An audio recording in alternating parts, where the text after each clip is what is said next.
Assalamualaikum warahmatullahi wabarakatuh. Dalam video kali ini saya akan melanjutkan sebuah kisah yang berjudul Santet Sambar Nyawa. Dan seperti biasa, sebelum lanjut ke ceritanya, silahkan subscribe dulu untuk yang belum mensubscribe, dan silahkan ambil tempat yang paling nyaman agar tidak terganggu oleh siapapun. Dan tanpa basa-basi lagi, kita langsung saja menuju ke ceritanya. Dulu saat dirimu berurusan dengan penguasa gua negara raja dan dikejar-kejar oleh mereka, kamu datang kemari, dan saat itu atas izin dari Sang Maha Kuasa, kamu bisa keluar dari masalah. Saat ini kamu kembali datang kemari karena berurusan dengan hal yang menjadi pilihan hidupmu. Memang aku akui kalau kamu teguh berpendirian juga bisa mengemban amanah. Tapi di sisi lain harus juga memikirkan kemampuan diri serta kelangsungan hidupmu. Jika saja aku terlambat datang, mungkin kamu hanya tinggal nama. Lawan yang sedang kamu hadapi bukan orang sembarangan. Mereka sepasang suami istri yang sudah mengkultuskan diri sebagai raja dan ratu santet. Bukan hal yang mudah untuk bisa mengalahkan mereka, dan entah berapa banyak orang-orang yang punya kemampuan binasa di tangan mereka. Juga entah berapa banyak korban santet yang menemui ajal di tangan mereka. Jika raja-raja iblis dan beberapa penguasa berbagai tempat mampu ditaklukkan mereka, apalagi kita yang bukan apa-apa dan siapa-siapa. Tapi bukan berarti sepasang dukun santet itu tidak terkalahkan. Mungkin saja Gusti Allah masih memberikan kesempatan pada mereka untuk bertobat, dan juga semua menimpa dirimu. Tidak lain dan tiada bukan, Gusti Allah ingin mendengar rintihanmu. Dalam berlindung kepadanya, di atas langit masih ada langit. Kita percaya itu. Tapi kita sendiri tidak pernah melihat bentangan langit di atas langit seperti kita yang begitu yakin akan kemahabesaran Gusti Allah. Hanya saja Gusti Allah sedang menunda permohonan kita. Saat ini kondisimu sedang menjadi mangsa. Tapi apakah kamu akan menjadi mangsa mereka? Hanya kepadanya kita berserah dan pasrah. Coba kamu renungkan. Bahkan semua kemampuan, semua dan doa-doa ilmumu sedikit pun tidak mampu melukai mereka. Padahal baru ratu santet yang kamu hadapi, dan entah bagaimana jadinya bila sepasang dukun itu kamu hadapi. Sosok Raja Iblis Banaspati mampu membuatmu terperdaya. Hilangkan rasa ujub dalam hatimu. Bersandarlah pada pengabul doa, bukan pada doa itu sendiri. Sebuah doa hanyalah perantara, dan hakikatnya Sang Pencipta, Tuhan semesta alam, ujar Gus Malik. Iya Gus, saya khilaf, jawabku. Mungkin Donggala Raja akan datang mencari kamu dan mereka, karena aku yakin tentu bisa keluar dari Raja Karomah Wali. Raja Karomah Wali, aku baru mendengar itu Gus. Kamu pelajari Raja Karomah Wali, juga Asor Kun Payakun untuk menandingi mereka, juga Donggala Raja. Tapi semua butuh waktu untuk menepi dari keramaian dan melakukan tirakat. Terserah dirimu mau kemana untuk mencari tempat menepi dan tirakat. Dan yang jelas bukan di sini. Dan untuk sementara biarkan 3 saudara itu di sini. Di pondok ini insya Allah mereka akan aman. Kenapa cuman mereka yang di sini, sementara aku harus menepi untuk melakukan tirakat?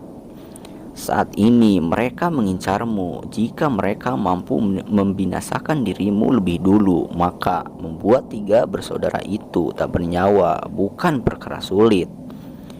karena kamu yang menjadi target berikutnya. Dengan membunuhmu lebih dulu, maka kemampuan mereka akan semakin kuat, apalagi sampai meminum darahmu, seperti yang mereka lakukan pada orang-orang yang mencoba untuk mengobati keluarga tiga saudara itu. Carilah tempat di mana leluhurmu akan menjagamu dari serangan mereka, atau mereka tak mampu menembus tempat saat kamu tirakat dan menepi, dan yang jelas mereka akan memburumu. Aku paham Gus, mungkin setelah aku pilih, aku tahu harus kemana melangkah. Syukurlah kalau kamu paham Wi, ujar Gus Malik. Hutan Sancang Dalam menjadi tujuan untuk menepi dan melakukan tirakat setelah sebelumnya Wangsa Direja mengarahkan untuk menuju sebuah air terjun yang terdapat di hutan Sancang Dalam. Air terjun Kewijayaan menjadi tujuan yang berada di hutan Sancang bagian dalam. Konon, menurut cerita masyarakat setempat, air terjun itu dipercaya sebagai petilasan dari Sri Baduga Maharaja Prabu Siliwangi. Ada sebuah gubuk kecil yang terletak tidak jauh dari air terjun. Di balik air terjun itu sendiri terdapat sebuah goa yang menjorok masuk ke dalam. Selama melakukan tirakat dan menepi dalam gua di balik air terjun, atas kuasa Gusti Allah, makhluk-makhluk kiriman dari Raja dan Ratu Santet tak mampu menembus, apalagi masuk dalam kawasan hutan Sancang.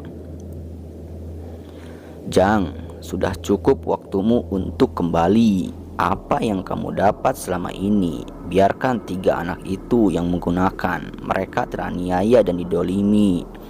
Doa-doa mereka didengar oleh Gusti Allah, dan tugasmu mengajarkan pada mereka apa yang kamu pelajari. Biarkan ketiga saudara itu yang menghadapi sepasang dukun santet.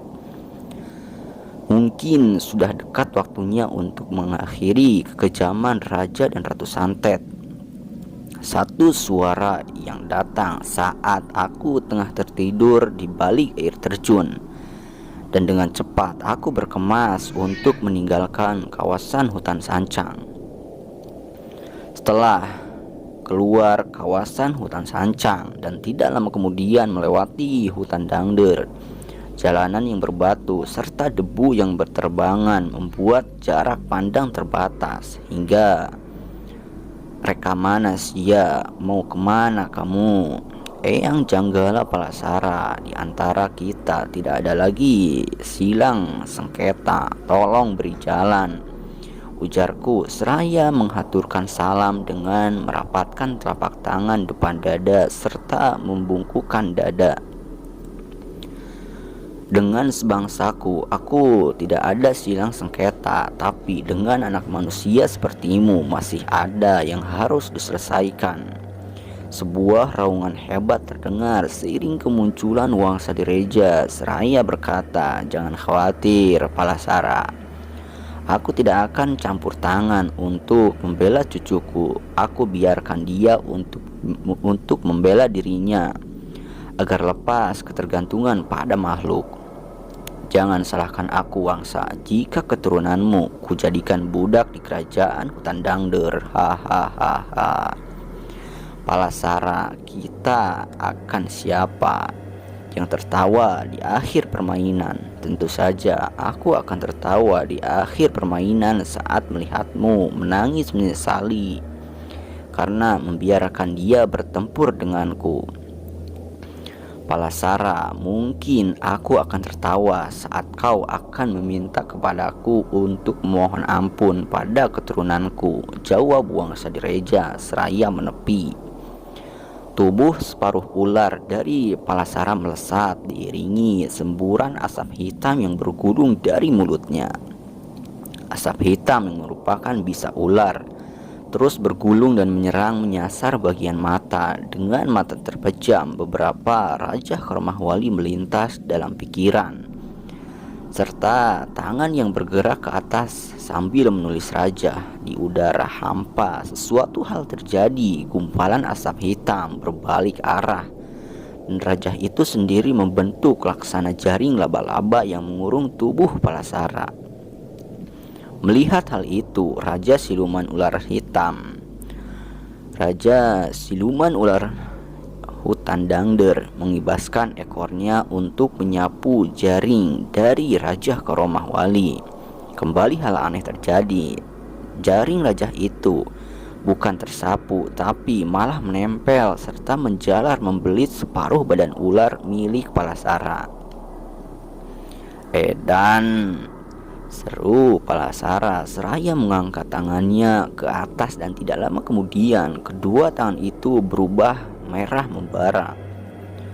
Palasara sendiri menggunakan aji barageni untuk membakar serat jaring Karomah Wali. Tapi semua sudah terlambat.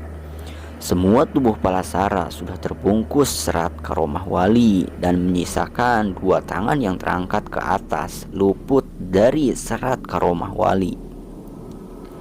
Mungkin dari versi lain Raja Karomah Wali bisa disamakan dengan ajian serat jiwa, mungkin. Hehehe. "Palasara, apa kamu tidak minta tolong padaku untuk memohon ampun bagimu?" ujar Wangsa Direja diawali senyuman renyah. "Wangsa, pantang bagiku untuk memohon ampun pada lawan. Jang, cepat pulang, bawa tiga saudara itu ke rumahnya. Dari sana, petaka itu berasal, dari sana juga mereka harus mengakhirinya," ujar Wangsa Direja, "memintaku untuk segera meninggalkan tempat itu."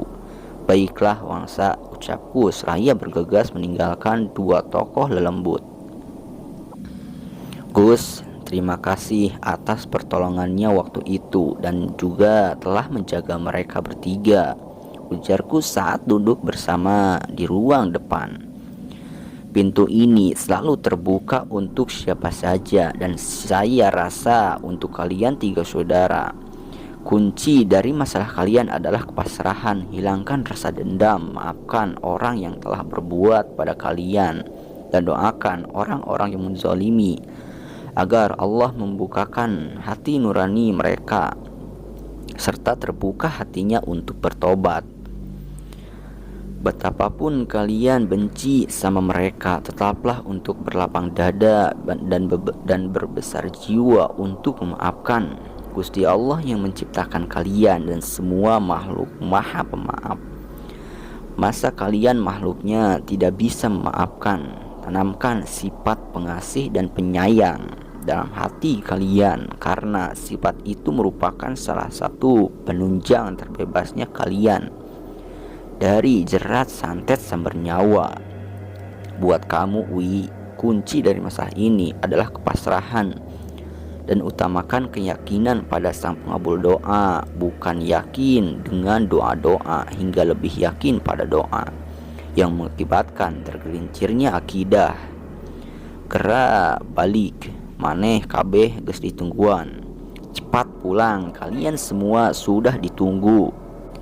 Roda-roda mobil meninggalkan halaman pondok, diiringi lambaian tangan dan senyum khas dari Gus Malik yang merupakan salah satu pengasuh pondok itu.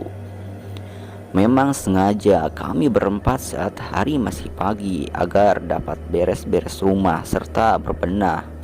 Menjelang tengah hari, kendaraan yang kami tumpangi memasuki halaman dan kami pun segera turun dari mobil. "Jangan ada yang masuk dulu," ujarku seraya merentangkan tangan. Ada sesuatu yang lain yang kurasakan oleh batinku saat melihat aura hitam yang menyelimuti rumah megah itu. "Selama Akang pergi, apakah Gus Malik mengajarkan sesuatu pada kalian?" tanyaku. Gus Malik hanya menyarankan untuk memperbanyak membaca surah penjagaan dan mendawamkan ayat kursi serta sholawat, Kang, jawab Irwan. "Kalau gitu kalian baca surah penjagaan." "Iya Kang," jawab tiga saudara hampir berbarengan. Rumah ini sudah dipenuhi aura mistis untuk menyambut kedatangan kita. Kalian jangan kosong pikiran serta terus berzikir dalam hati. Ketiga saudara hanya menganggukkan kepala sebagai jawaban. Saat kemudian aku jongkok dan menepuk tanah 3 kali seraya berdoa memohon perlindungan dari Gusti Allah. Setelah itu kami pun langsung berjalan menuju pintu. Saat pintu terbuka, satu sosok hitam terbang keluar dari dalam rumah, membuat kami berempat kaget bukan kepalang. Aneh ya Kang, kok bisa ada burung dalam rumah? Padahal rumah ini tertutup rapat dan tidak ada celah untuk masuk. Benar-benar aneh, ujar Neti sambil menggelengkan kepala. Iya teh, padahal tengah hari bolong. Terus kapan masuknya itu burung? Logikanya kalau burung itu masuk, pasti dia sudah bisa keluar dari tempat pertama dia masuk. Ah, ayah-ayah wae, gerutu sari. Kalian lupakan saja burung itu. Sekarang kita siap untuk sholat zuhur berjamaah setelah bergantian ke kamar mandi. Dan ketika Neti dan Sari ke kamar mandi, tidak lama kemudian dua kakak beradik itu berteriak minta tolong. Aku dan Irwan segera berlari menuju arah suara teriakan. Tampak Neti dan Sari menutup muka sambil bergidik serta ujung jarinya yang menunjuk ke arah bak kamar mandi. Astagfirullah. Aku dan Irwan berbarengan mengucapkan saat melihat ke arah bak kamar mandi yang dipenuhi oleh belatung. Padahal saat aku pakai dalam bak itu tidak ada apa-apa. Bawa kedua adikmu keluar Wan dan pakai air dalam galon dan buat bersuci pintaku. Saat kami tengah sholat berjamaah, banyak terdengar suara barang yang jatuh dari atas atap rumah. Prak. Tidak karuan, setelah semua selesai suasana dalam rumah kembali tenang. Hanya kondisi udara dalam rumah terasa lembab serta dingin. Selepas maghrib, suara burung koreak. Burung koreak untuk sebagian warga suku Sunda dipercaya sebagai burung yang memberi tanda kematian, yang terus berputar mengitari rumah dan terus berbunyi keak keak keak dan hinggap di atas genting dengan suaranya yang nyaring. Kang, burung itu, ujar Irwan sambil mengarahkan telunjuknya ke atas. Sudah, gak usah dirisaukan, jawabku sambil menuang cairan kopi hitam ke dalam piring kecil. Kata orang tua dulu, kalau dengar suara burung itu, pertanda ada yang bakal meninggal Kang, ujar Sari sambil memegang tengkuknya. Itu hanya mitos. Berdoa dan memohon perlindungan sama Gusti Allah, ujarku menenangkan 3 saudara seraya menghembuskan asap rokok. Gema azan Isya terdengar dan setelah melaksanakan ritual keagamaan, suara burung itu kembali terdengar.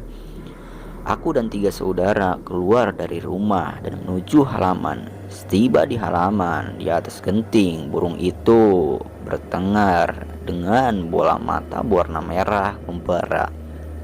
Aku berbisik sama Irwan dan Irwan berbisik sama Sari. Lalu Sari berteriak lantang, "Koreak, sampaikan sama tuanmu, kami sudah datang dan menunggunya malam ini," teriak Sari sambil menyabitkan batu ke arah burung itu. Burung koreak terbang dalam kegelapan dengan suaranya yang masih terdengar keak keak keak. "Malam ini kalian jangan tidur sampai lewat tengah malam. Biasanya sebangsa sihir akan mencapai puncak kekuatan jika sudah tengah malam. Dan sihir itu sudah ditanam sebelum kita datang. Dan ditambah lagi kekuatan sihirnya melalui burung yang keluar dari rumah. Dan burung itu mengabari tuannya bahwa kita sudah datang. Lalu sihir itu kembali ditambah melalui perantara burung koreak. Usahakan kalian tetap bersama dan saling mengingatkan jika ada yang tertidur. Baca semua yang sudah disarankan oleh Gus Malik. Jika sudah selesai membaca ayat itu sebanyak-banyaknya, Ayat itu disebut dengan asror kun fayakun. Bainal kaf wa nun kun fayakun. Iya Kang, jawab Irwan dan anggukan dua saudaranya. Kalian duduk bersama, jangan terpisah, ujarku sambil membuat lingkaran yang melingkari tiga saudara, lalu menyiram 4 sudut rumah dan menyiram bagian teras depan pintu dengan air kahuripan yang dicampur dengan air bekas bersuci yang ditampung. Setelah semua selesai, langkah kakiku menuju kamar dan pintu kamar kembali tertutup setelah badanku memasukinya. Yang tidak lama kemudian, hati dan lisanku larut dalam kemahabesaran Gusti Allah. Sementara itu, cuaca yang begitu cerah dengan sinar rembulan serta gemintang yang berkedip. Saat kemudian langit hitam berarak, hembusan angin menderu kencang, daun-daun bertebangan tersapu kencangnya deru sang banyu. Gelegar petir menyambar bersama kilatan-kilatan cahaya, disusul gelegar dan tuman geledek menggelegar. Hujan deras jatuh bak air bah yang dicurahkan. Suasana malam semakin terasa mistis. Setiap helaan napasku adalah asma Gusti Allah. Lisanku yang berucap adalah asma Nabi besar. Semakin lama aku semakin larut dalam kepasrahan yang membawa pada dimensi lain, pada lorong yang gelap, dan tiba-tiba aku seakan berdiri di sebuah danau yang begitu luas. Tepat di tengah-tengah danau, seseorang dengan kepala bertanduk tengah duduk di atas air. Bukankah itu Donggala Raja, gumamku. Saat mengenali sosok itu, Donggala Raja seakan sudah tahu keberadaanku. Matanya terbuka dan segera berbicara. Apa kedatanganmu sengaja untuk mengantar nyawa atau akan menembus kekalahanmu? Tempo hari, tanya Donggala Raja. Bukankah kamu yang sengaja menarik raga halusku? Jawab balik bertanya. Batinmu memang tajam manusia. Sayang, waktu itu aku bisa dikelabui oleh temanmu. Kalau tidak, kamu menjadi salah satu penghuni halus di waduk Jatiluhur yang menjadi kekuasaanku. Hahaha. Aku tidak ingin berurusan denganmu. Aku hanya ingin agar kamu tidak ikut campur urusan ini. Biarkan urusan tuanmu dan ketiga anak itu yang menyelesaikan. Kenapa kamu takut berhadapan denganku? Atau kamu mau menyerahkan nyawamu dengan cuma-cuma? Donggala Raja, aku boleh kalah dan tak berdaya di tanganmu, tapi sedikit pun aku tidak takut terhadapmu. Bagus kalau begitu. Sengaja aku menarikmu agar tak ada orang yang menyelamatkanmu, teriak Donggala Raja sambil melecutkan cambuknya yang menimbulkan deru angin yang berhawa panas.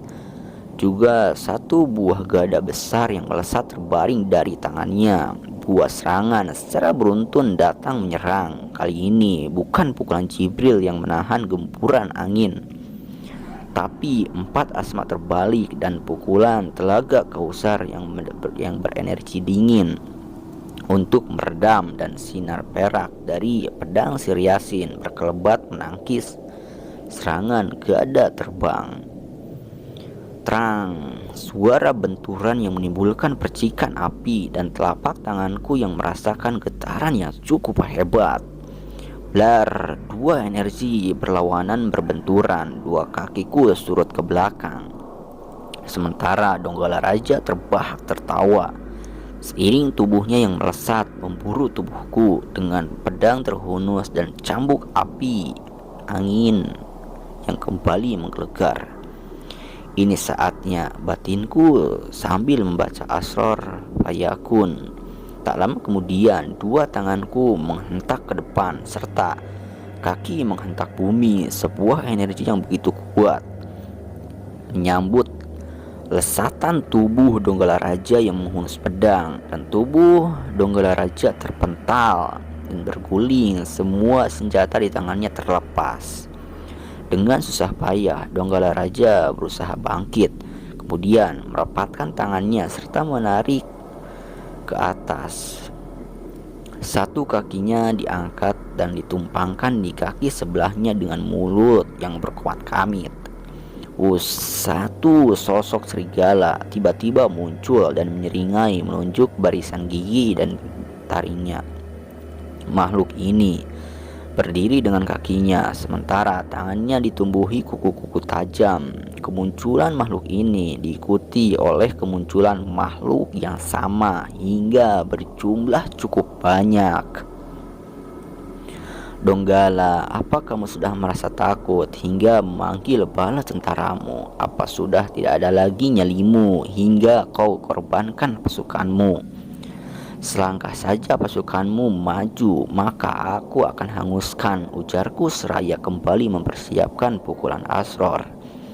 Jangan takabur manusia, aku belum kalah. Kita teruskan permainan ini, teriak Donggala dengan kembali melesat dan menundukkan kepala, serta mengarahkan tanduknya, dan sebuah lari ke sinar merah melesat menerjang pukulan Asror. Segera kontakan yang mengakibatkan kembali terjadi benturan.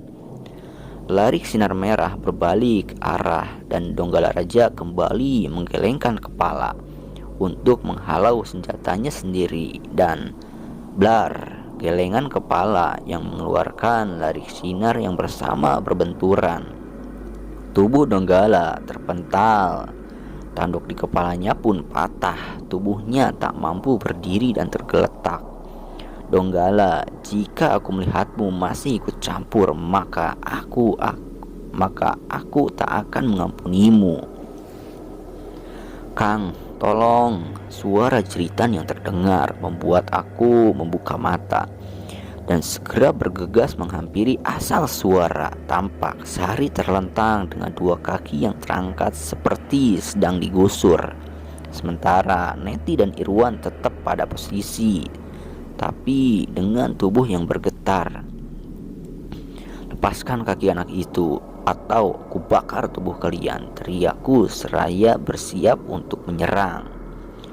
Tubuh Irwan terpental dan membentur meja, wajahnya meringis dan menekap dada. Kemudian disusul tubuh Neti yang ikut terpental, ikut keluar dari lingkaran makhluk astral yang menarik kaki Sari. Sebuah berupa jadi asap dan keluar dari dalam rumah. Cepat berkumpul dalam satu titik. Kita harus bertahan sampai azan subuh, ucapku. Wush, blag, jedar. Suara pintu yang terbuka, seakan ada yang mendobrak. Disusul suara ketukan di jendela.